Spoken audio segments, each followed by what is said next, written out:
In my second address, I'm going to speak to you about reaching the heart in preaching. And it's going to be a study in the preaching of John Bunyan because he was famous for that. Today, we are witnessing the erosion of biblical preaching on an unprecedented scale in almost every nation on the earth. And so it's very good to study great God-owned preachers of the past. And John Bunyan is certainly one of them. So in the address to come, I want to look with you at Bunyan as a preacher, especially a preacher to the heart. So in this address, I'll focus with you on how God led Bunyan to a remarkable conversion, then called him to preach to many hundreds, even thousands of people, even after God allowed him to be arrested and thrown into jail for 12 and a half years because he was preaching. You see, some of those years, certain jailers permitted Bunyan to leave prison at times to preach. He'd sneak out at night, preach, and it would bear fruit. One scholar said many of the Baptist congregations in Bedfordshire, England, owe their origins to his midnight preaching. But prison years were tough on Bunyan. He especially felt the pain of separation from his wife and children, particularly his blind daughter, Mary. And yet Bunyan's popularity as a preacher just kept growing, also in his later post-prison years, where thousands would come to hear him preach on a regular basis. He became famous for preaching to men's hearts as well as to their minds. And that was possible because he was personally acquainted with temptations, sins, and fears, and had experienced the grace of God in Christ in a remarkable way. So if there was ever a man called for gospel ministry, it was Bunyan. The Holy Spirit granted him divine benediction, and he could not, without a serious breach of conscience, lay aside those gifts. Even when he was imprisoned, he spent the bulk of his time repackaging his preached sermons into dozens of books, about 60 books all total.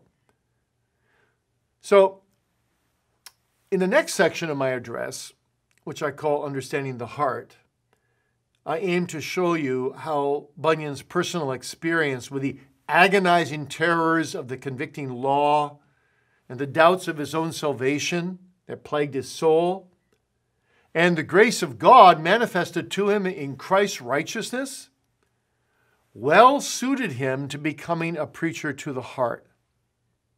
He preached as a man touched by God.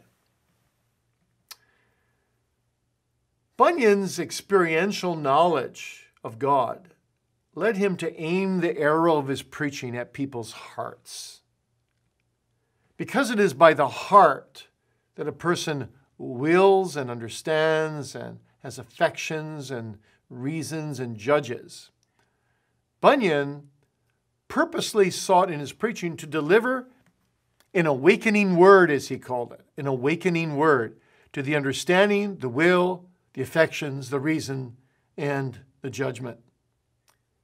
So to better grasp how Bunyan preached to the heart, I want to look with you at three particulars in this coming address of Bunyan's preaching.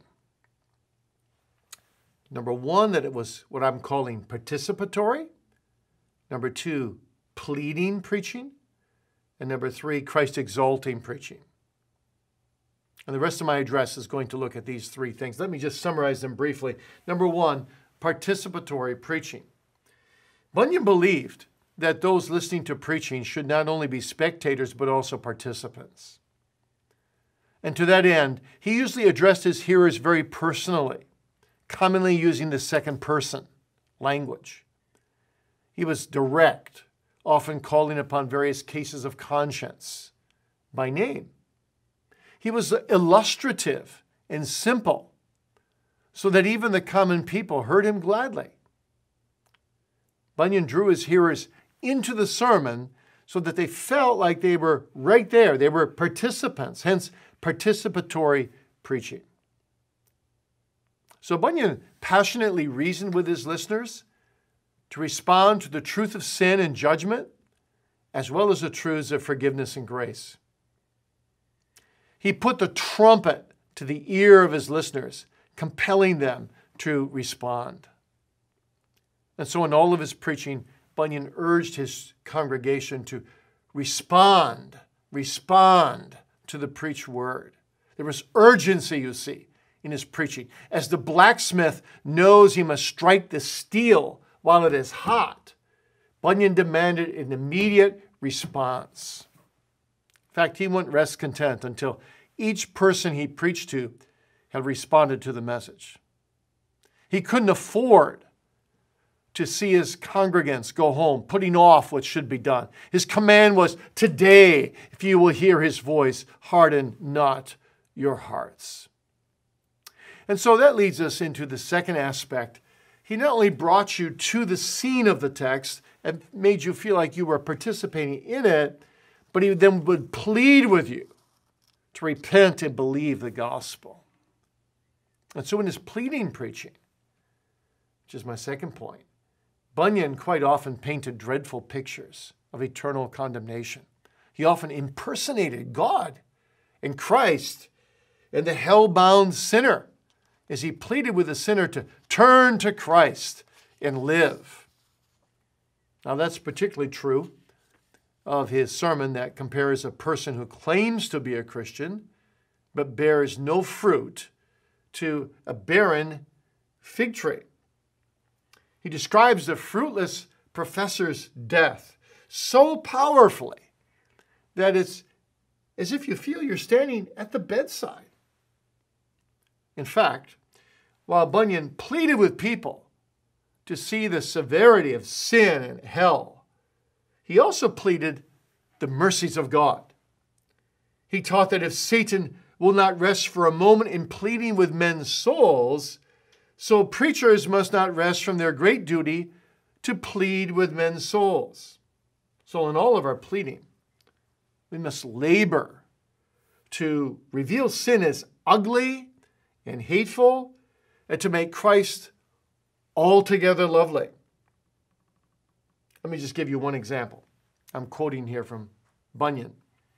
He's saying to a great sinner, "Say, tell me, when thou art upon thy knees, Lord, say to the Lord, here is a Jerusalem sinner, a sinner of the biggest size, one whose burden is of the greatest bulk and heaviest weight, one who cannot stand long without sinking into hell without thy supporting hand. I say, put thy name in with Mary Magdalene and with Manasseh, that thou mayest fare as the Magdalene and the Manasseh sinners do fare." You see how powerful that is? And then thirdly, Bunyan moves us to participation and has pleading in his preaching, but he's also a Christ-exalting preacher, He particularly focuses on Jesus and the riches of his grace, moving his listeners to exalt their Savior. His first love is to exalt Christ through preaching him doctrinally, with passion, and with theological grandeur. Listen to Bunyan. "Then shall our will and affections be ever in a burning flame of love to God and his Son, Jesus Christ. Then will our conscience have that peace and joy that neither tongue nor men or the pen of men or angels can express. Then will our memory be so enlarged to retain all things that happen to us in this world, and how God made all work together for his glory and our good, to the everlasting ravishing of our hearts." This is Bunyan's preaching. Bunyan repeatedly stresses that this glorious, Christ-exalting salvation ought to move us with longing and excitement toward God. So my conclusion is going to be that Bunyan's pointed preaching had a plain style, which made him appealing to the average person in his church. Yet he was powerfully eloquent, shaming, in a way, the finest orator. He was an evangelistic fisher of men, an experiential preacher par excellence, warmly inviting sinners to come to Christ, proclaiming emphatically both what Christians should experience and what they actually do experience in their spiritual pilgrimage. So these three elements that we studied, participatory preaching, pleading preaching, Christ-exalting preaching, were just a few of the mighty weapons that Bunyan wielded to reach the hearts of men. But they are in part what gave Bunyan's preaching such heavenly force, and under the Spirit's blessing brought forth such great fruit. So may God help those of us who are preachers today to preach with the passion and the earnestness of John Bunyan. He teaches us that to reach the heart, we ought to often preach with the fire of hell behind us and the glories of heaven before us. We must strive by all means to invite listeners to participate in the divine drama of loving their souls and plead with them to close with Christ, to exalt King Jesus forever. So may the Holy Spirit be pleased to give us men like John Bunyan, who, being mastered by free and sovereign grace, are now aglow with divine truth and are made willing to be counted fools and even imprisoned for the sake of the Lord Jesus Christ. Amen. 오늘 저희가 함께 나눌 내용은 이제 잔 번연의 설교의 또 한 측면인데, 마음을 움직이는 설교라는 그런 부분입니다. 이미 여러분 보셨던 그 영상에서 대부분의 내용을 소개받으셨기 때문에 제가 다른 서론으로 이제 소개시켜 드릴 내용은 없고, 함께 논문을 읽으면서 저희가 진행을 하도록 하겠습니다. 여러분 갖고 계신 책의 133페이지에 있습니다. 자, 오늘날 우리는 성경적 설교가 전례 없는 규모로 약화되고 있는 것을 목격하고 있습니다. 조지 위필드의 이제 전기를 쓴 아놀드 달리머는 이제 원래 성경적 설교자는 이런 사람이다라고 이렇게 묘사한 적이 있습니다. 성경에 대해서 능한 자들, 하나님의 위대하심, 위엄과 거룩함의 삶이 지배당하는 자들, 은혜의 교리들의 위대한 진리로 정신과 마음이 빛나는 자들, 그리스도를 위해 기꺼이 바보들이 되고자 하고 능욕과 거짓을 짊어지고 애쓰고 고통당하며 주인의 엄위한 심판석에 설 때에 세상의 훈장이 아니라 주인의 인정을 얻는 것이 최고의 열망이 되는 자들, 바로 그들이 상한 심령과 눈물 가득한 눈으로 설교하는 사람들이다. 자, 이러한 모습이 이제 설교자라면, 이렇게 시온산에서 내려온 그 영광을 맛보고 내려온 그 감동 가운데 있는 설교자들이 있어야 하는데, 지금의 현실은 그렇지 못하다는 거죠. 냉랭과 제거는 이제 강대상으로 인해서 교회가 비틀거리고 있는 것이 저희 현실이라고 비키 교수님이 이제 진단을 합니다. 하지만 이런 때에도 소망은 있는 것이, 성경이 만약 복음 선포에 대한 필수 조건들을 제시한다면 설교의 역사를 보면 설교의 역사가 하나님께서 그 양떼를 결코 포기한 적이 없다는 사실을 보여주기 때문이라고 말씀을 합니다. 과거는 우리 시대에 주시는 격려를 발견하게 하는 소망의 등대가 된다는 점이죠. 특별히 잔 번연의 모습을 보면, 그가 어떻게 설교했는지를 저희가 살펴보면 정말 하나님께서 당신의 백성들을 지금까지 이렇게 인도하셨다는 사실을 발견하게 한다고 말씀합니다. 자, 먼저 설교자 번연에 대해서 살펴보겠습니다. 찰스 2세가 청교도의 왕자라고 부를 수 있는 잔 오웬에게 왜 그가 베드포드의 일장부식 수성공 잔 번연의 설교를 들으러 갔는지 물은 적이 있습니다. 이때 오웬이 뭐라고 대답했냐면요, 폐하께 만족스러운 대답이 되기를 바랍니다. 그 수성공의 설교 능력들을 제가 소유할 수 있다면 제 모든 배움을 기꺼이 포기하겠나이다 라고 대답했다고 합니다.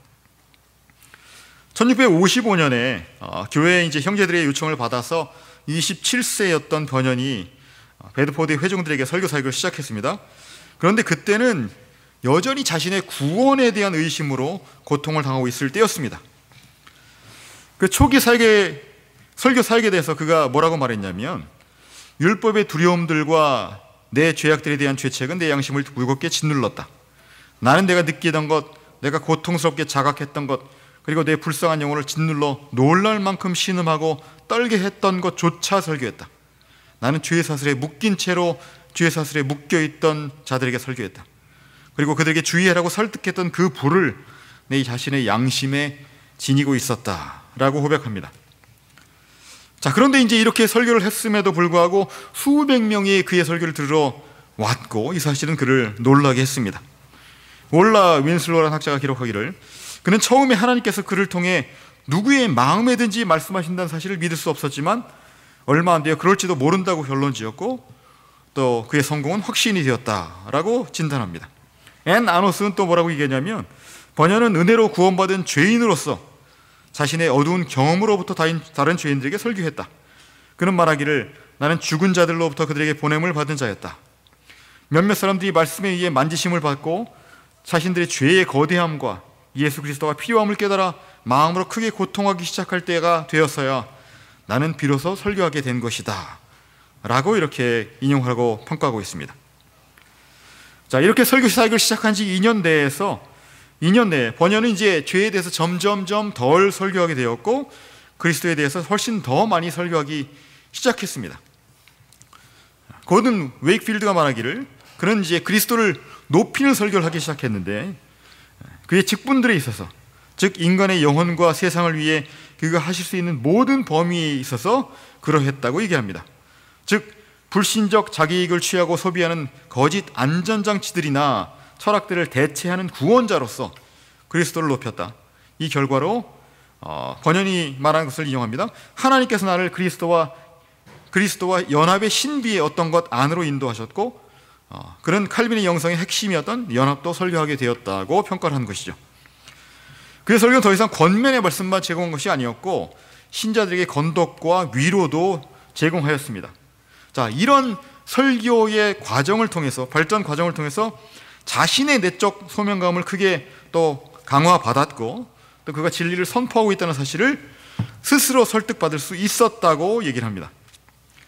자, 그가 하나님의 말씀을 선포하기 시작한 지 5년이 지난 1660년, 그가 농장에서 설교하는 동안에 번연은 왕으로부터 공식적 강도권을 받지 않았다는 설교 제목, 그런 받고 설교한다는 제목으로 체포되었습니다. 번연이 결코 반역자나 정치인은 아니었지만 베드포드 지방의 상류층은 그의 설교를 회복된 정권과 교회에 대해 많은 사람들이 이끄는 불만을 부채질하는 위험한 선동 행위로 여긴 듯 했다고 이렇게 평가합니다. 이 1660년이 어떤 해였냐면요, 바로 그 잉글랜드 내전이 이제 1642년에 있었는데, 그때가 이제 왕당파와 의회파 사이에 벌어진 내전이었습니다. 그 내전에서 왕당파가 패했죠. 그리고 의회파가 승리를 했습니다. 그래서 찰스 1세는 결국은 뭐 유배 갔다 나중에 죽게 되고, 이제 찰스 2세가 나중에 이제 또 왕이 됩니다. 1653년에 여러분 잘 아시는 올리버 크로멜, 이 호국경으로 이제 취임하면서 공화국이 선포됐던 거죠. 자, 그러다가 1660년에 쫓겨났던 이제 스튜어트 왕가의 제임스 2세가 복귀해서 막 왕이 됐던 때죠. 자, 이런 상황에 이제 그 영국 국교회를 지지하지 않는 한 설교자가 사람들을 모아놓고 설교하는 것 자체를 위험하게 생각했던 겁니다. 자, 그래서 이제 지역 법관이었던 헨리 체스터를 통해서 그를 기소하게 되고 결국은 감옥에 쳐넣게 되는 거죠. 이렇게 기소합니다. 그는 전염을 일으키는 자이고 이 나라에 그와 비할 자가 없다. 자, 이러한 이제 기소 내용을 가지고 번연은 수감되었고 무려 12년 반 동안 거기서 많은 글을 쓰면서 신발끈을 만드는 시간을 보냅니다. 자, 체포되기 전에 번연은 신실한 젊은 여인 엘리자베스와 결혼을 했었습니다. 자, 그런데 이제 아내가 석방을 탄원한 거죠. 소경을 포함한 네 자녀를 돌봐야 한다. 그리고 내가 최근에 유산한 사실이 있다. 이러한 근거로 남편의 석방을 위해서 반복해서 탄원을 합니다. 자, 그러자 판사가 그러면 남편으로 하여금 설교를 중단하게 해라. 그러면 내가 풀어주겠다 라고 조건을 제시했습니다. 자, 그런데 아내의 대답이 참 놀랍습니다. 각하, 그는 말을 할 수 있는 한 설교를 멈추지 않을 것입니다. 자, 번연의 설교는 결코 정치적인 선동이 아니었습니다. 이것을 확인시키기 위해서 내가 내 모든 설교문을 넘겨주겠다라고 제안을 하기도 했죠. 하지만 아무 소용이 없었습니다. 결국 번연은 12년 반 동안 계속 수감 생활을 해야 했죠. 핑계는 이거예요. 성인이라면 영국 국교회 예배에 한 번 이상은 참여해야 되고, 그렇죠? 그 다음에 교회에 의해서 허가받지 않은 종교 집회는 금지한다는 법령이 있었는데 이것을 위반했기 때문이다라는 이유 때문이었습니다. 자, 근데 수감 기간 동안에도 번연은 설교에 대한 열정을 유지했습니다. 자, 번연이 이렇게 썼죠. 내 하나님의 선하신 손에 의해 내가 아무런 방해 없이 5, 6년간 자유롭게 우리 주 예수 그리스도의 복음을 설교했을 때 마귀, 곧 인간권의 오랜 대적은 그의 종복들의 마음에 불을 일으킬 기회를 잡았다. 결국 내게 판사의 영장이 제시되었고 붙잡혀 감옥에 갇혔다. 자, 그가 출감하면 무엇을 할 것이냐라고 이제 질문을 받았을 때 또 이렇게 대답합니다. 내가 오늘 감옥에서 나가면 내일 다시 하나님의 도움을 받아 복음을 설교할 것이다.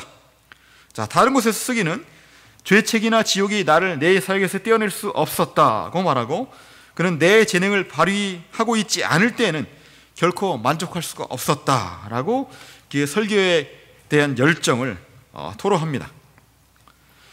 그는 모든 역경 가운데서도 하나님의 말씀은 그의 마음을 타오르게 하는 불과 같았습니다. 사실 그는 하나님의 말씀을 위해 죽기를 기대했습니다. 그가 나중에 어떻게 기록했냐면, 내가 이 상황에 처했던 것은 하나님의 말씀과 그의 도를 위한 것이었고 나는 그것으로부터 머리카락만큼도 움찔되지 않고 충실히 임했다. 그가 나를 돌아보시든지 말든지 또는 결국 나를 구원하시든지 말든지 그 말씀에 충실히 서는 것이 내 의무였다. 그러므로 내가 생각하기를 눈은 가린 채 사다리에서 뛰어내어 영혼으로 떨어져 빠져 들어가든지 또는 헤엄치든지 어떻게 되더라도 주 예수여 나를 만일 붙잡으시려면 그리하소서. 그렇지 않더라도 주의 이름을 위해서 기꺼이 그리하겠나이다. 마치 풀무불 앞에 선 다니엘의 세 친구처럼, 아니면 로마 감옥에서 성도들에게 편지를 보냈던 건 바울의 그런 모습처럼 설교를 위해서라면, 복음 전파를 위해서라면 내가 목숨을 아끼지 않겠다고 고백한 것이죠. 자, 그런데 이제 이 12년 반의 긴 수감 기간 동안 때로는 간수들에 의해서 감옥을 떠나 설교하도록 허락을 받기도 했습니다. 조지 오포르에 따르면 베드포드 지방에 있는 많은 침례교 회중들의 기원은 번연의 자정설교 덕분이라고도 이렇게 평가를 합니다. 자, 그러나 수감 시절은 어쨌든 간에 어려운 시간이었죠. 그래서 나중에 이제 철로 역정에서 자신의 경험을 모티프로 삼아서 이제 기록하게 됐습니다. 그래서 그 철로 역정의 주인공 크리스찬과 믿음이 거인 절망의 손에서 당할 고난, 다시 말하면 순례자들을 더럽고 냄새나는 매우 어두운 지옥 감옥에 던져넣는 그 거인 절망의 손에서 당할 고난, 그것을 이제 나중에 철로 역정에 표현하게 된 것이죠. 번연은 특히 그의 아내와 자녀들, 특별히 내 불쌍한 눈먼 아이라고 불렀던 메리로부터 분리된 고통을 느끼면서 이를 내 뼈에서 살을 뜯어내는 것으로 묘사하기도 했습니다. 설교자로서 번연의 인기는 말년에도 약해지지 않았습니다. 그는 종종 런던을 방문을 해서 설교를 했는데요, 로버트 수디에 의하면 그곳에서 그의 명성이 매우 커서 만약 하루 전에만 공지가 붙으면 그가 일반적으로 이제 설교했던 장소 사우트워크에 있는 회집소가 있었습니다. 자, 근데 그곳에 사람들이 절반도 들어가지 못할 정도로 정말 수천 명이 모여서 설교를 들었습니다. 주중에 특별히 어두운 겨울 아침 7시에 그가 설교한다는 소식을 들으면 1200명 이상이 모일 정도로, 일반적으로는 3000명 이상이 모일 정도로 많은 회중이 그의 설교를 듣기를 원했습니다. 자, 번연의 설교는 정신의 뿐 아니라 마음의 설교한 것으로도 유명합니다. 물론 이것이 가능했던 이유는 그 자신이 유혹이나 죄, 두려움을 잘 알았을 뿐 아니라 예수 그리스도 안에서 하나님의 은혜를 놀라운 방식으로 체험했었기 때문입니다. 번연은 자신에 져서 몇몇 열린 복음 진리들의 서문에서 그 존 버튼이 이제 그에 대해서 이렇게 기록을 하는 거죠. 그는 은혜로 새 천상의 단계들, 즉 그리스도와의 연합, 성령의 기름 부으심, 그리고 사탄의 시험들에 대한 경험을 거쳤는데 이것들은 대학의 모든 배움과 학위들보다 더욱 한 사람을 복음을 선포하는 강력한 사역에 적합하도록 만든 것이었다라고 평가를 합니다. 번연 설교자의 직분을 매우 존중했습니다. 그래서 철로 역정에서 이제 크리스찬이 해석자의 집으로 여행할 때 설교자의 모습을 이제 제시하고 있습니다. 자, 그런데 그는 매우 진중한 사람이고 또 그의 눈은 하늘을 향해 들려 있고 그의 손에는 최고의 책이 들려 있다고 얘기를 하죠. 진리의 법은 그의 입술에 기록되어 있었고 세상은 그의 등 뒤에 있었으며 그의 머리는 금관이 놓여 있었다. 그는 사람들에게 호소하듯이 서 있었다라고 기록합니다. 자, 해석자는 크리스찬에게 이 그림이 이야기하는 바를 이야기합니다. 그의 사역이 암흑의 일들을 알고 죄인들에게 알려주는 것임을 당신에게 보여주는 것이요, 자신의 주인을 섬기면서 품은 사랑 때문에 현재 것들을 멸시하고 경멸하면서 다음에 오는 세상에서 영광을 상급으로 얻을 것을 그가 확신하고 있음을 보여주는 것이다 라고 설명을 하죠. 자, 여기서 번연이 제시하는 설교자의 이상형을 발견할 수 있습니다. 즉 번연에게 설교자란 하나님이 권위를 부여하신 영적 안내자였다는 것입니다. 그래서 고든 웨이크필드는 이렇게 평가합니다. 신약의 은유들을 가지고 해석자가 설명하기를 이 사람은 영적 자녀들을 임신하고 그들을 해산하기 위해 몸부림치며 그들의 유모가 된다.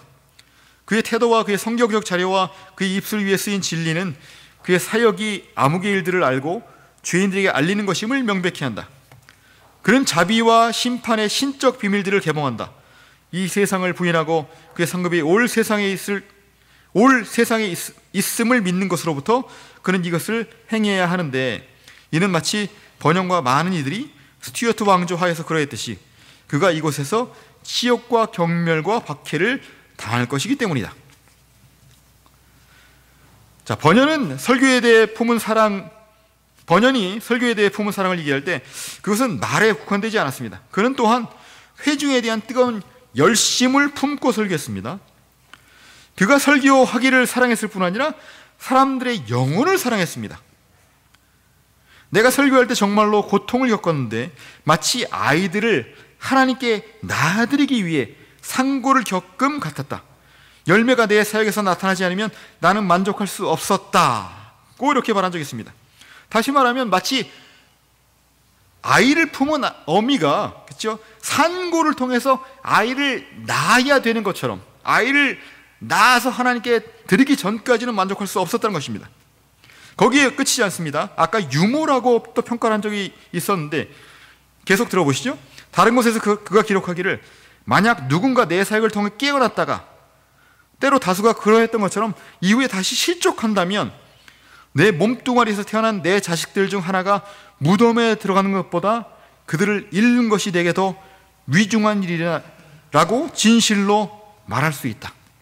다시 말하면 한번 이렇게 회심했다가 혹시 다시 실족할까 염려해서 그들을 계속 돌보고 그들을 계속 하나님께 향하도록 하는데 멈추지 않았던 것입니다.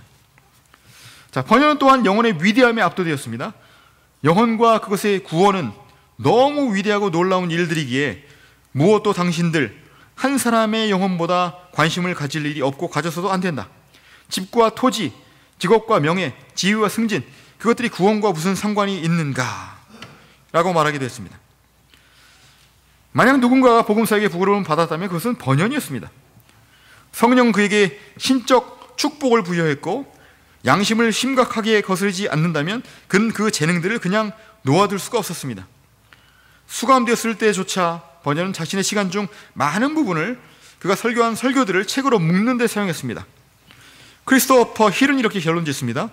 죄인의 괴수에게 넘치는 은혜 이전에 출판된 그의 모든 글들, 그리고 아마도 그가 이후에 출판한 것들 대부분은 그의 설교들에서 나온 것으로 보인다. 힐의 추정에 따르면 아마도 번연의 구두 설교들이 출판된 작품들보다 훨씬 친근했을 것이고 감정적이었을 것이다. 또한 인쇄물의 품위 속에서 살아남은 일상 용어들, 포근한 느낌들은 그의 구두 설교에서 큰 역할을 했을지 모른다. 자, 이렇게 평가를 하는 것입니다. 자, 지금까지 설교자 번연에 대해서 살펴보았다면, 자, 그의 설교의 특징들을 한번 살펴보겠습니다. 자, 그의 설교의 특징들은 한마디로 함축을 한다면 마음을 이해하는 설교였다라고 이야기할 수 있습니다. 자, 웅변술이나 열정이 번연을 그토록 강력한 설교자로 만든 것이 아니었습니다. 캠브리지나 어떤 대학의 학위들이 그런 것도 아니었죠. 번연을 모든 범위의 종교적 난관과 감정이 익숙해지게 만든 생생한 그리고 경험적 믿음이 그를 강력한 설교자로 만든 것이었습니다. 그는 어떤 교과서에서도 배울 수 없고 오직 살아있는 믿음의 학생으로서만 배울 수 있는 것들을 경험했습니다. 이것이 번연을 하나님의 손에 잡힌 매우 강력한 무기로 만들어서 그로 하여금 요새들을 무너뜨리게 했던 것입니다. 그가 스스로 인정하듯이 그는 자신이 느낀 것을 설명했습니다. 자, 물론 번연의 개인사에 대해서 많은 것들을 이해할 수 있겠지만 몇 가지 영역에 의해서 제한되어서 설명하겠습니다. 더 자세한 내용을 보고 싶으시면 죄인의 괴수에게 넘치는 은혜를 추가로 읽을 것을 제안드립니다. 자, 먼저 공포에 관해서 말씀드리겠습니다. 자신의 영적 상태를 평가하면서 어릴 때부터 그의 불의함은 비할 자가 거의 없었다고 번연은 진술합니다. 잠잘 때에도 마귀들과 악한 영들에 사로잡혀 매우 괴로웠다고 9살 때를 회상합니다. 그러나 이러한 외적 흔들림에도 불구하고 그는 죄를 즐기고 불경건한 벗들과 사귀기를 지속했습니다. 젊은 유부남으로서 번연은 죄에 대한 자각을 갖게 되었는데 특히 자신이 안식일을 경시하는 것에 대해 그러했습니다. 하지만 죄에 대한 자각이 진정한 개혁으로 이루어지진 않았습니다. 오히려 그의 마음을 은혜에 대해 강팍하게 만들었습니다. 나는 내가 죄 중에 취한 것들 외에 다른 안위를 얻지 못할 것을 확신했다고 고백을 하는 거죠. 자, 한 불경건한 여인의 꾸짖음과 종교적 신앙 고백자의 만남이 번연에게 외적 변화를 가져오기도 하죠. 몇몇 사람들의 기준에 따라서 그는 자신을 둘러싼 죄들 중 일부를 멀리하면서 새롭게 되기도 합니다. 하지만 이를 통해서도 그리스도도 은혜도 믿음도 소망도 알지 못했다고 그는 말합니다. 타인의 칭찬에도 불구하고 번연은 자신의 위선을 알았고 두려움, 특히 죽음의 두려움이 압도되었습니다. 그는 이제 자서전에서 교회 종이 울리기를 보고 싶었던 때를 말합니다. 자, 그는 이제 종소리를 듣고 싶어서 종탑 밑에 서 있었습니다. 자, 그런데 종이 떨어져서 그를 깔아뭉개지 않을까 두려워하기 시작하니까 내 기둥 밑에서 피해겠구나 라고 자리를 옮기는 거죠. 자, 그때 기둥이 쓰러질까 또 두려워하는 그런 마음이 들기 시작했습니다. 그러니까 이제 첨탑 문 쪽으로 또 이동을 합니다. 자, 그런데 그곳에서 이동했는데도 또 첨탑 전체가 내 위에 쓰러지지 않을까 그런 생각이 들게 되니까 결국 건물로부터 멀리 도망하게 됐다고 고백하는 것이죠. 자, 번연은 회심 전날 베드포드에서 네 여인이 사탄의 유혹과 갱생, 다시 말하면 새로 태어남의 소망에 대해 말한 것을 들었을 때에 대해서 말합니다. 이 대화를 들으면서 번연은 그의 영혼의 깊은 고통을 경험했다고 얘기하는 거죠. 종교와 구원에 대한 내 모든 사고에 있어서 갱생은 내 생각에 들어온 적이 없었고 하나님의 말씀과 약속의 평안에 대해서도 내 자신의 악한 마음의 기만과 배신을 알지 못했다. 자, 번연은 사람들이 영적으로 교제하는 것을 듣기 위해서 자주 베드포드를 방문했고 이로 인해서 마음의 큰 포근함과 부드러움을 얻었는데 이는 나로 하여금 성경을 통해 이들이 단단한 확신에 이르게 했다고 고백을 합니다. 하지만 그때도 율법과 자신의 죄악으로 인한 죄책의 공포는 번뇌의 양심을 무겁게 짓눌렀습니다. 자, 이 공포가 그가 마음을 이야기하는 첫 번째 단계였다면 의심은 두 번째 단계라고 이해할 수 있습니다. 많은 유혹들 가운데서 번연은 주의 보호하시는 손길을 경험했습니다. 성경은 점차 그에게 소중하게 되었지만 읽으면 읽을수록 그는 자신의 무지함을 인정하게 되었습니다. 이런 불신의 상황에서 번연은 자신의 믿음 없음 보는 것을 스스로 두려워하고 있음을 깨달았습니다. 그러나 그는 믿음에 대한 일정한 지식에 이르기 전까지는 만족할 수가 없었습니다. 그가 말하기를 이것이 항상 내 생각에 있었다. 번연은 씨름하면서 그의 사후의 영원한 상태에 대한 걱정에 사로잡혔습니다. 나는 내 미래의 행복에 대한 새로운 의심, 특히 내가 택하심을 받은지의 여부에 대한 염려로 내 영혼이 공격당하는 것을 발견하기 시작했다. 그런데 만약 은혜의 날이 이미 지나갔다면 내가 어떻게 택함을 받을 수 있을까? 자, 이런 믿음의 의심이 있었던 거죠. 비록 은혜가 그의 영혼에 임했지만 의심은 번연을 계속 괴롭혔습니다. 하나님께서 내게 자비를 베푸시도록 나는 극심한 고통 가운데 그에게 부르짖어야 했다. 그러나 그때 이것들 같은 허황된 생각들에 다시 낙담해야 했다. 자, 그가 고통 가운데 울부짖었지만 이런 생각이 들었던 거예요. 하나님께서 이런 것들, 즉 내 기도들을 비우셨을 것이다. 그가 이렇게 말씀하실 것이다. 마치 내가 내 자비와 아무 상관없는데 그와 같은 자에게 이 자비를 수여하는 것처럼 이 불쌍하고 보잘것 없는 놈이 나를 갈망하고 있구나, 이렇게 하나님이 평가하지 않으실까라는 그런 의심이 들었던 거죠. 그래서 번연이 이렇게 기록합니다. 슬프다 불쌍한 바보여, 얼마나 내가 속고 있는가. 자, 이렇게 공포에서 의심으로 그가 이동했다면 결국은 은혜를 경험함을 통해서 그가 온전히 회중들의 마음을 이해하게 됩니다. 그가 기록하기를 주님은 더욱 풍성하고 은혜롭게 자신을 내게 보이셨다. 그리고 실로 이것들로 인해 내 양심을 짓누르던 죄책으로 뿐 아니라 그 더러움에서부터 나를 구원하셨다. 유혹이 제거되었기에 나는 다시 바른 생각을 하게 되었다. 자, 이때부터 그의 마음에 악독함과 신성모독적 생각이 찾아올 때면 번연은 그와 하나님을 화목하게 하신 그리스도의 보혈을 향해서 날개쳐 올라갔습니다. 1651년 하나님을 경외하는 한 무리의 여인들이 번연을 그들의 베드포드 목사였던 존 기포드에게 소개했습니다.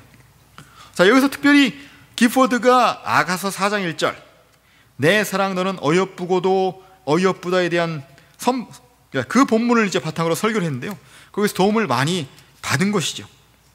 또한 루터의 갈라디아서 주석을 읽으면서 감명을 받았는데 거기서 마치 루터의 책이 자신의 마음으로부터 기록된 것처럼 자신의 경험이 폭넓고 심오하게 다루어짐을 발견했다고 고백을 합니다. 자, 어느 날 들판을 걷고 있던 중 그리스도의 의가 번연의 영혼에 계시되었고 그의 영혼을 지배하게 되었습니다. 그 경험에 대해서 이렇게 기록하죠. 어느 날 내가 들을 지나가고 있을 때 그것도 모든 것이 옳지 않을지도 모른다는 두려움으로 어떤 생각들이 내 양심에 밀려올 때 갑자기 이 문장이 내 영혼에 떠올랐다.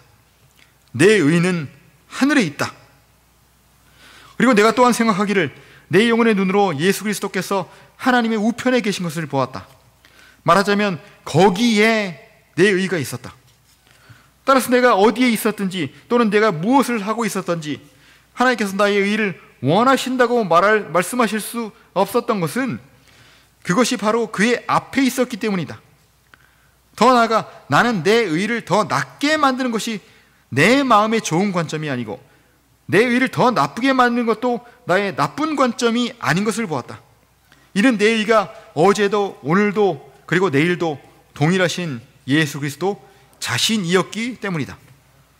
이제 참으로 내 사슬은 내 발에서 풀어졌고 나는 나의 괴로움과 쇠사슬에서 풀려났고 내 유혹들도 사라졌다.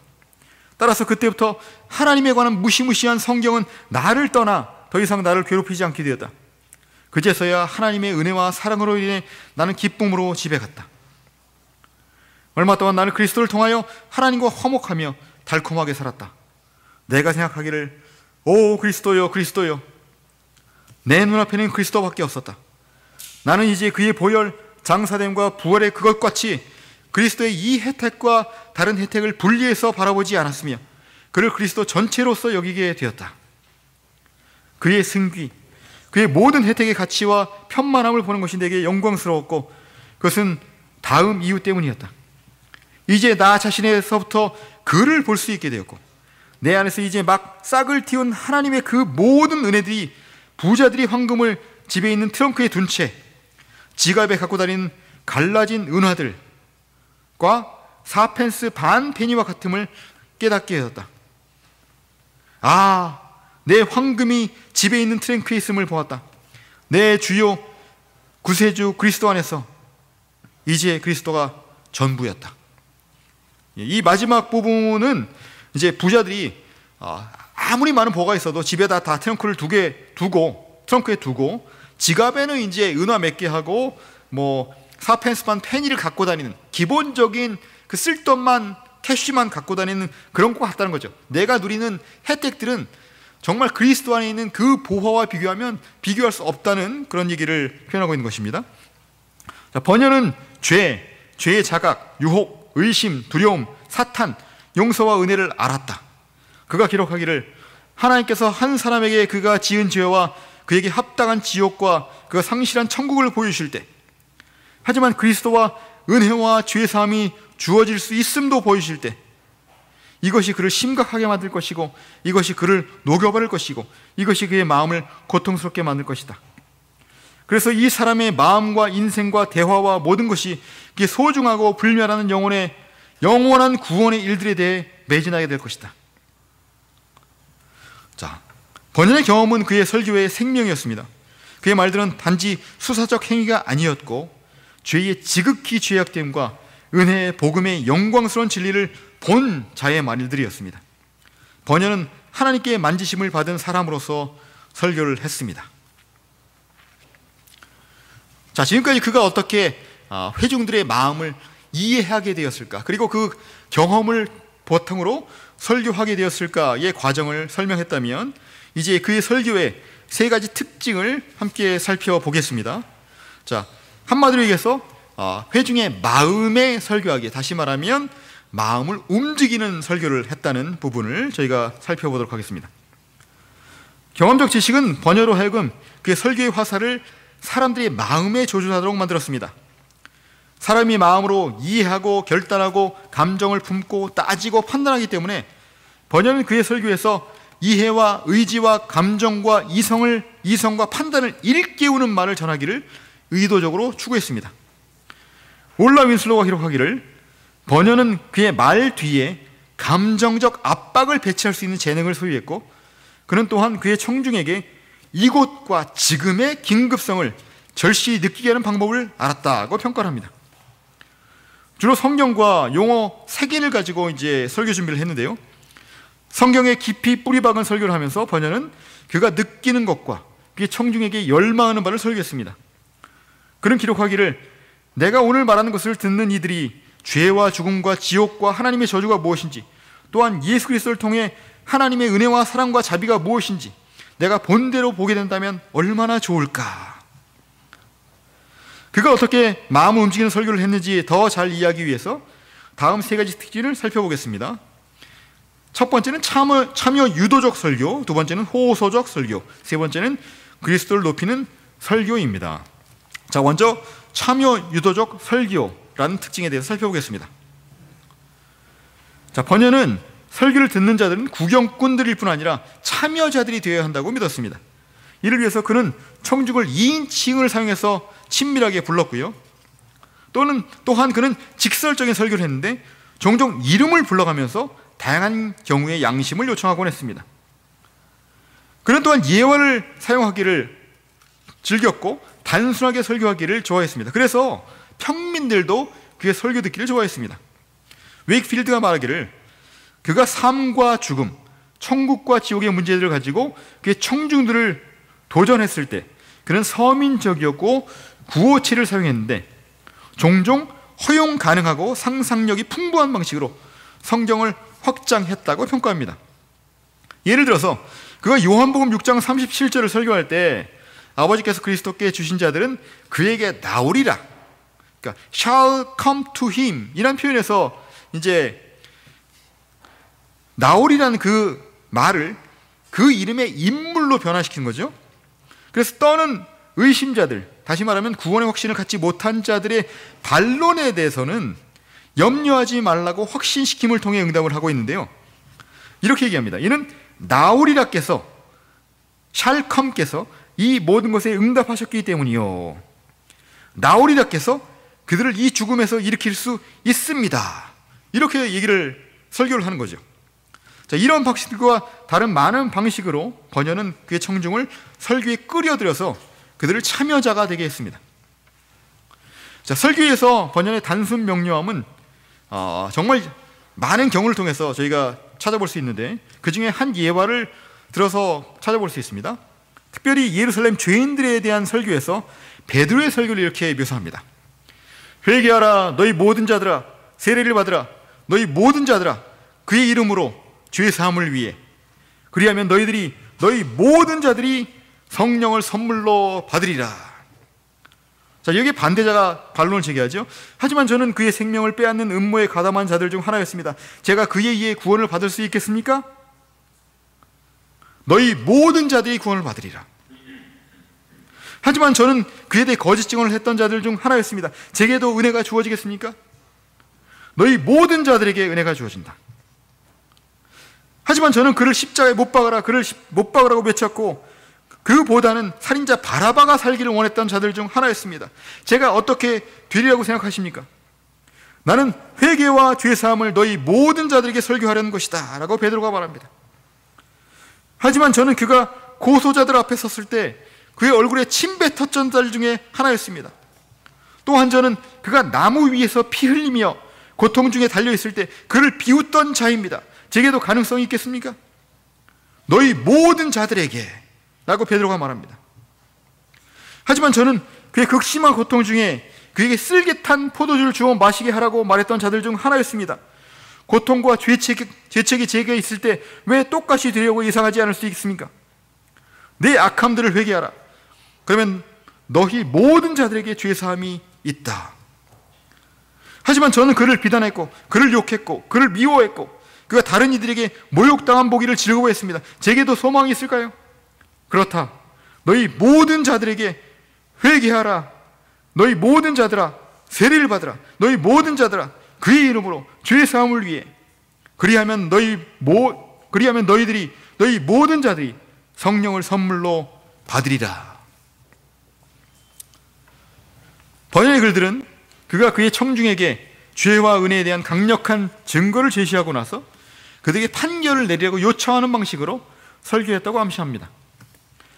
번연이 말씀 선포를 인간의 판단에 종속된 것으로 여겼다는 의미는 아닙니다. 오히려 그는 그의 청중을 무장 해제시켜서 명백히 그들로 하여금 자신의 죄와 비참함을 보게 하고, 그리고 나서 은혜의 영광을 드러내려 했던 것입니다. 이에 있어서 번연은 그의 청중과 친밀한 연결점을 만들었던 것이죠. 그가 기록하기를, 내가 하나님께 감사한 것은 그가 내게 그들의 영혼을 향한 어느 정도의 안타까움과 긍휼함을 주셔서 나로 하여금 매우 부지런하고 열심히 애쓰게 하시고, 하나님께서 복 주시면 양심을 사로잡고 일깨울 수 있는 단어를 발견하게 하셨다는 점이다. 번연은 용서와 은혜뿐 아니라 죄와 심판의 진리에 대해 응답하라고 그의 청중과 열정적으로 논쟁했습니다. 그가 말하기를, 불쌍한 죄인이여 깨어나십시오. 영원히 다가옵니다. 하나님과 그의 아들 그 두 분께서 세상을 심판하러 오십니다. 깨어나십시오. 여전히 잠들어 있을 것입니까? 불쌍한 죄인이여, 나로 당신의 귀에 다시 한번 트럼펫을 설치하게 하십시오.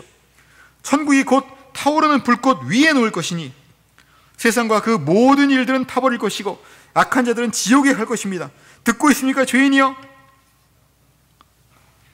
자, 이렇게 번연은 단지 진리를 단언하는 것에 만족하지 않았습니다. 그는 청중의 귀에 트럼펫을 놓아서 반응하지 않을 수밖에 없게 만들었습니다. 그가 이렇게 설교했습니다. 죄인이여 권고를 받으십시오. 당신의 마음에 다시 한번 물으십시오. 내가 예수 그리스도께 나왔는가? 이는 내가 나왔는가? 아니면 그렇지 않은가라는 이 질문에 천국과 지옥이 달려있기 때문입니다. 만약 당신이 여기 있나이다 라고 말하면 하나님께서 그 말을 인정하실 것이니 당신은 행복한 자입니다.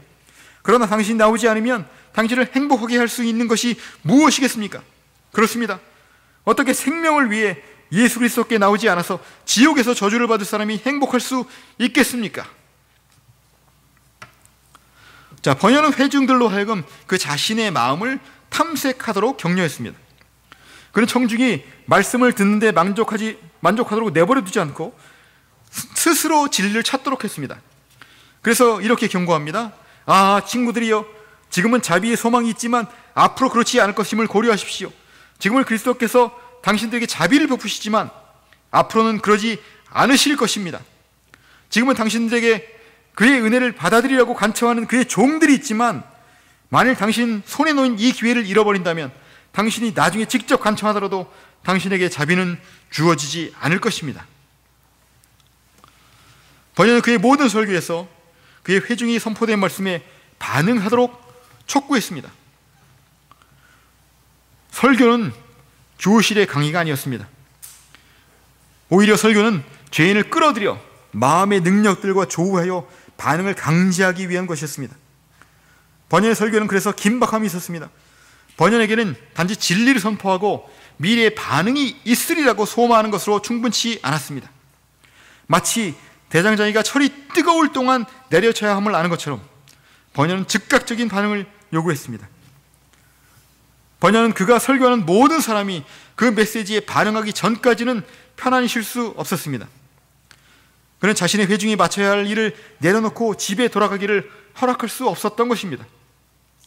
그의 명령은 오늘 당신들이 그의 음성을 듣거든 당신들의 마음을 완고하게 하지 마십시오 라는 히브리서 4장 7절의 말씀이었습니다. 자, 두 번째 특징은 호소적 설교입니다.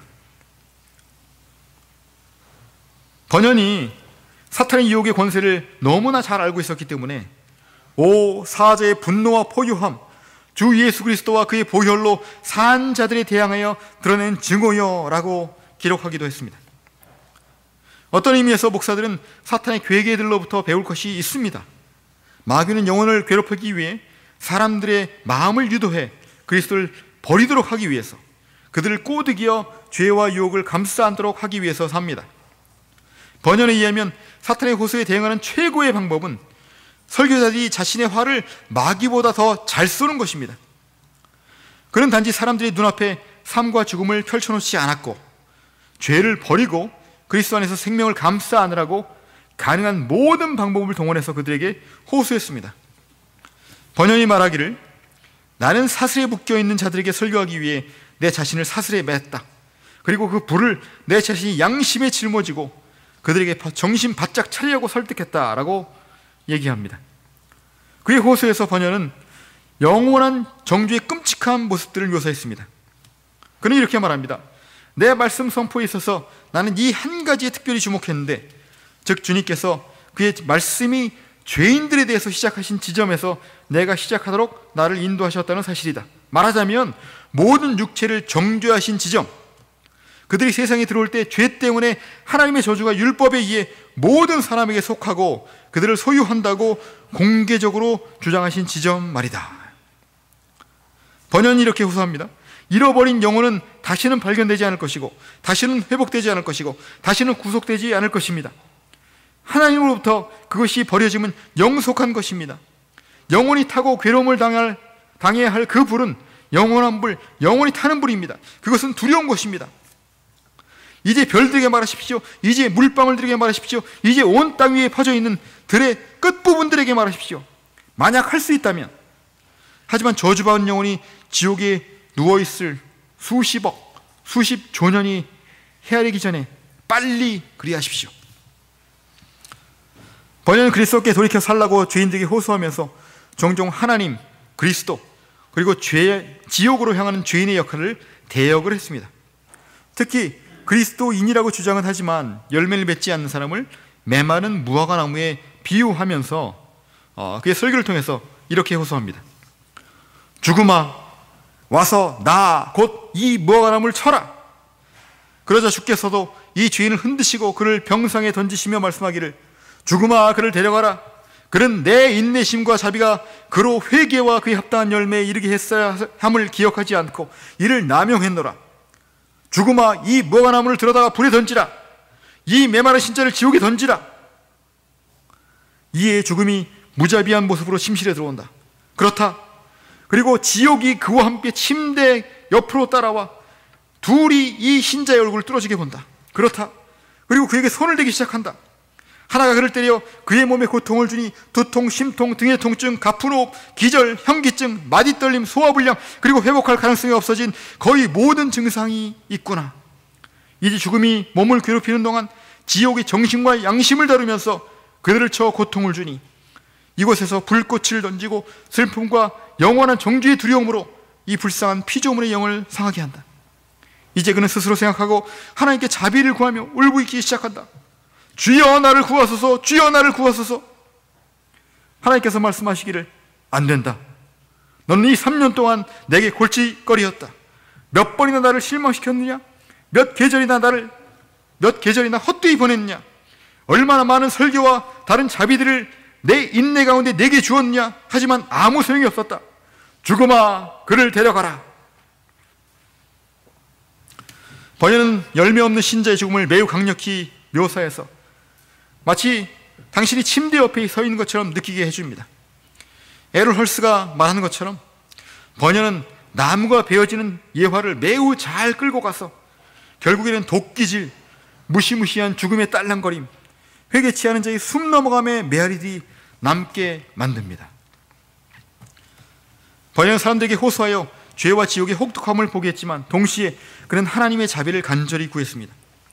그는 이렇게 촉구합니다. 당신의 눈을 조금만 높이 들어보십시오. 저기 당신이 나아가 구원을 구할 시은조와 은혜의 보좌가 있습니다. 그는 또 이렇게 추가합니다. 나오는 죄인이여, 그리스도의 말씀에서 무슨 약속을 발견하든지 그것이 소멸되지 않도록 할 수 있는 한 꼭 붙잡으십시오. 그러면 그의 보혈과 공로가 모든 것에 답하실 것입니다. 무슨 말씀이든지 또는 그것으로 인한 무슨 참된 결과든지 우리가 담대히 맞닥뜨리기 위해 꼭 붙잡으십시오. 당신이 누구든지 주님께 나오기만 하면 당신이 나오도록 허락받을 것임을 믿으십시오. 만약 사탄이 사람들의 영혼에 호소하기를 한순간도 쉬지 않는다면 설교자들도 사람들의 영혼에 호소하는 위대한 책임으로부터 쉬어서는 안 됩니다. 그리고 우리의 모든 호소함에 있어서 우리는 죄악이 추하고 경멸할 만한 것임을 드러내고 그리스도는 온전히 사랑스럽게 보이도록 하기를 힘써야 합니다. 이는 우리 대적이 그 반대로 애쓰기 때문입니다. 마음에 호소하는 번연의 능력은 대부분 그 자신의 영적 여정에서 비롯되었습니다. 죄와 죄책의 무게에 대한 그의 경험 때문에 번연 죄의 자각하에 있는 자들에게 호소할 수 있었습니다. 그가 신적 은혜를 맛보았기 때문에 그는 똑같이 하나님의 자비를 구할 수 있었습니다. 번연이 기록한 것을 통해서 요약하자면 내가 2년 동안 지속해서 사람들의 죄들에 대해서 그리고 죄들로 인한 그들의 두려운 상태에 대해서 외쳤다. 이 이후에 주께서 내 영혼에 그리스도를 통해 고요한 평화와 평안으로 찾아오셨는데 그리스도를 통한 그의 복된 은혜에 관한 많은 달콤한 것들을 발견하도록 내게 허락하셨기 때문이다. 나는 여전히 내가 보고 느낀 것을 설교했다. 그러므로 나는 세상에 대해 그의 모든 직분들과 관계들과 은택들에 있어서 예수 그리스도를 상세히 소개하기 위해 애썼다 라고 말합니다. 자, 예를 들어서 번연은 큰 죄인을 대역하면서 이렇게 기록합니다. 당신이 무릎을 꿇을 때 이렇게 말하십시오. 주여, 여기 예루살렘 죄인이 있나이다. 초대형 죄인, 가장 큰 규모와 가장 무거운 무게의 짐을 진 자, 돕는 손길이 없다면 오래 버티지 못하고 지옥에 빠져들 수밖에 없는 자, 막달라와 므낫세 죄인들이 성공했듯이 당신도 성공하려면 당신의 이름에 막달라와 므낫세를 넣으십시오. 막달라는 막달라 마리아를 말하고 므낫세는 결국 예루살렘을 멸망하게 이끈 므낫세 왕을 가리킵니다. 여기서 말하는 것처럼 자신의 죄를 고백하려면 나 막달라 은영이가 여기 왔습니다. 나 므낫세 덕준이가 왔습니다. 이렇게 고백하라고 말한 것이죠. 자, 세 번째 특징입니다. 그리스도를 높이는 설교입니다. 은혜의 지배를 받는 마음의 유일한 목표는 예수 그리스도를 계시된 말씀으로서 그리고 그 말씀에 기반하여 개인이 경험한 그리스도로서 높이고 찬양하는 것입니다. 번연은 이 둘 다에 뛰어났습니다. 그는 특히 그리스도와 그의 은혜의 풍성함에 초점을 맞추어 그의 청중들로 하여금 그들의 구세주를 높이도록 감화했습니다. 그가 설교하기를 오 하나님의 아들이시여, 은혜가 모든 눈물에 있었고 은혜가 주님의 보혈과 함께 주님 곁에서 부풀어 올랐으며 은혜가 주님의 달콤한 입의 모든 말씀과 함께 나왔나이다. 채찍이 주님을 쳤던 곳에서, 가시가 주님을 찔렀던 곳에서, 못과 창이 주님을 꿰뚫었던 곳에서 은혜가 나왔나이다. 오 복된 하나님의 아들이시여, 은혜가 실로 여기 있나이다. 헤아릴 수 없는 은혜의 풍성함, 천사들로 경탄하게 할 은혜, 죄인들로 행복하게 할 은혜, 마귀들로 놀라게 할 은혜가 여기 있나이다 라고 설교했습니다. 번역에 있어서 이 은혜는 지속되는 것인데, 이는 이것이 결코 소멸하지 않을 것이기 때문이었습니다. 번역이 제일 사랑했던 일은 열정과 신학적 웅장함을 담아서 교리적으로 그리스도를 선포함을 통해 그를 높이는 것이었습니다. 나는 내 설교가 힘들지 않았음을 알았는데, 특히 그리스도에 의한 생명의 교리를 다뤘을 때에는 마치 하나님의 천사가 내 등 뒤에 서서 격려하시는 것 같았다. 내가 그것을 열어 보여주고 다른 이들이 양심에 촉구하려고 애쓰고 있는 동안에, 그것은 내 자신의 영혼의 대단한 능력과 천상의 증거였기에 나는 믿고 확신합니다 라고 말한 것에 만족할 수가 없었다. 내가 생각하기에 만약 그렇게 표현하는 것이 적합하다면 내가 단연하는 것들이 참되라는 것을 확실한 것 이상이었다. 자, 버넌의 설교는 믿음의 중대한 문제들을 다룬 데 있어서 교리적이었을 뿐 아니라 또한 송영적이어서 일깨워진 마음들로부터 찬양을 이끌어내었습니다. 그는 이렇게 말합니다. 오 은혜여, 오 놀라운 은혜여. 왕자가 거지에게 구제금을 받으라고 간청한 것을 보는 것은 이상한 장면일 것이다. 왕이 배신자에게 자비를 받아들이도록 간청하는 것은 더욱 이상한 장면이 될 것이다. 그러나 하나님께서 죄인에게 간청하시는 것을 보는 것, 그리스도께서 문을 여는 자에게 수여하실 은혜로 가득한 마음과 천국을 품으시고 내가 문에 서서 두드린다고 말씀하시는 것을 듣는 것, 이것은 천사들의 눈을 부시게 할 만한 장면이다. 이런 송영적 강조는 오늘날의 설교에서도 특징이 되어야 합니다. 윌리엄 퍼킨스의 말을 빌자면 그리스도 한 분만, 그리스도에 의해 그리스도의 영광을 위하여 설교하십시오. 번연에게 그리스도를 높이는 것은 단지 그를 찬양하는 것 이상을 의미했습니다. 이는 그가 우리를 회심시키셨기 때문입니다. 궁극적으로 번연은 구원받은 자들은 영광 중에 예수 그리스도를 영원히 높여야 함을 염두에 둡니다. 그때, 다시 말하면 몸과 영혼이 천국에서 영광스럽게 될 때 우리는 완전하고 영원한 하나님과 그 복되니 그의 아들 예수 그리스도의 환상들을 소유하게 될 것이다. 그때 우리의 의지와 감정들은 하나님과 그의 아들 예수 그리스도에 대한 사랑에 불타는 불꽃 안에 영원히 있게 될 것이다. 그때 우리의 양심은 사람들이나 천사들이 언어나 펜으로 형용할 수 없는 평화와 기쁨을 얻게 될 것이다. 그때 우리의 기억이 확장되어 이 세상에서 우리에게 일어난 모든 일들을 저장하게 될 것이다. 그리고 어떻게 하나님께서 모든 행사 전체를, 우리 마음들을 영원히 황홀하게 만들 정도로 그의 영광과 우리의 복을 위해 만드셨는지 우리의 마음에 저장하게 될 것이다. 번연은 이렇게 그리스도를 높이는 일이 성령께서 신자들의 영혼에서 은혜로운 사역을 하심을 통해서만 가능하다고 가르쳤습니다. 이 성령에 의해서 우린 그리스도의 아름다움을 보게 되는데, 이를 보지 않고서 우리는 결코 그를 갈망하지 못하고 반드시 그를 무시한 채 살아 멸망하게 될 것이다.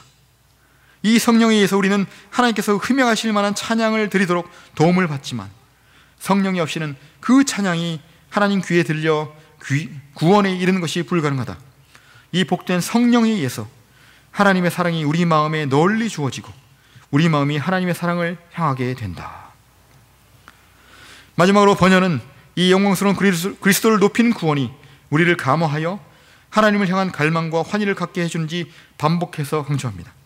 이는 우리가 그분께 나아가고 그토록 영광스러운 구세주와 함께하라고 초대하시는 따스함과 진정성을 보게 될 때 특별히 그러합니다. 번연은 이렇게 기록합니다. 오 죄인이여, 당신은 무엇라 말하겠습니까? 당신은 구원받으면 어떻게 좋아하겠습니까? 그대의 입이 물을 마시지 않으렵니까? 그대의 마음이 구원받음에 대해 소리내지 않으렵니까?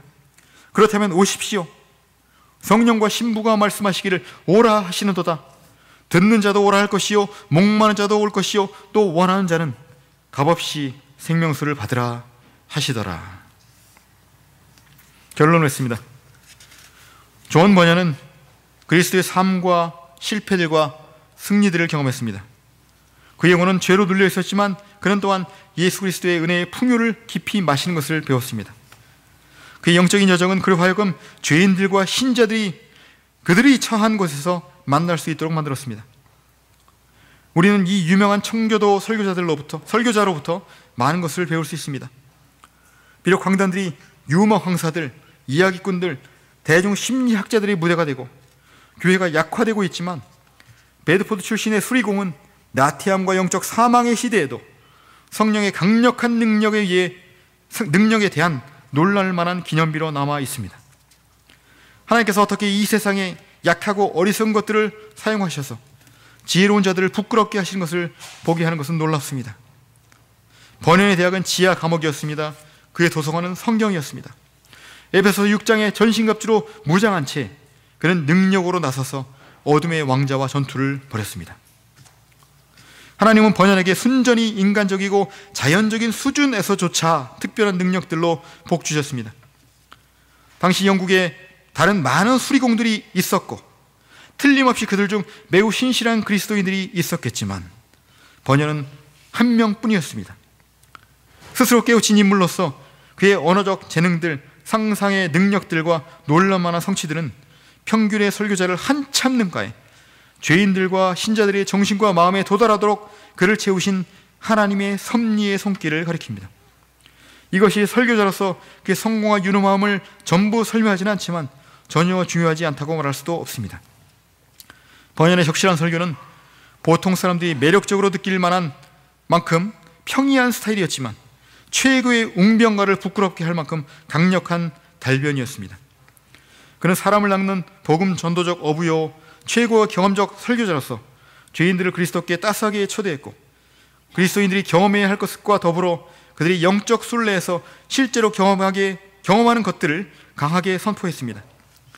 우리가 함께 살펴본 세 요소들, 참여, 유도, 호소, 그리스도를 높임, 이 세 요소들은 사람들의 마음에 도달하기 위해 번연이 휘두른 강력한 무기들 중 일부에 불과합니다. 그것들은 부분적으로 번연의 설교에 천상의 힘을 부여했고 성령의 복주심 아래서 위대한 열매를 맺게 했습니다. 번연의 설교의 결실에 대한 이야기들은 무궁무진합니다.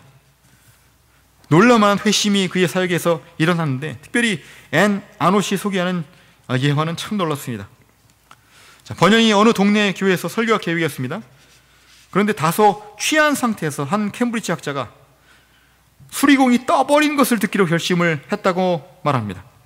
그래서 그 캠브리지 학자가 번연을 비웃기 위해서 교회로 들어가 그의 설교를 듣습니다. 하지만 계속 듣는 과정에서 회심해서 설교자가 되었다는 이야기가 있습니다. 비록 번연이 특출나게 재능 있는 설교자였지만 그가 의지했던 같은 성령께서 오늘날 그리스도 예수의 교회에서 여전히 역사하십니다. 번연의 인생과 사역은 하나님의 손에서 말씀의 선포가 강력한 무기라는 사실을 우리에게 상기시킵니다. 번연에게 있어서 전투는 사람들의 마음을 위한 것이다. 그들의 정신이 어둠 속에 있는 이유는 그들의 마음이 사로잡혀 있기 때문이다. 번연에게는 그 끔찍한 상태의 실제가 그로 하여금 그의 무기고에 있는 모든 무기를 사용하여 요새를 공격하고 그가 마음의 설교함을 통해 속사람을 관통하도록 만들었다. 스펄전이 말한 것처럼 만일 우리가 오류의 숲들을 불사를 뜨거움을 일으키고 이 냉랭한 땅에 영혼의 온기를 주기를 소원한다면 우리는 우리 뒤에 있는 지옥의 불과 우리 앞에 놓인 천국의 영광을 가지고 선포해야 하겠습니다. 우리는 모든 수단을 동원하여 청중을 초대하여 그들의 영혼을 사랑하시는 하나님의 드라마에 그들이 참여하도록 애써야 하고 그들이 그리스도와 가까워지도록 호소하는 데 애써야 하며 왕 되신 예수를 영원히 높이도록 해야 할 것입니다. 자유롭고 주권적인 은혜의 지배를 당하면서 신적 진리로 빛나고 그리스도를 위해 기꺼이 바보로 여김을 받고 옥에 갇히기를 서슴지 않은 좋은 번역 같은 자들을 성령께서 우리에게 주시기를 소망합니다. 이상 발제를 마칩니다.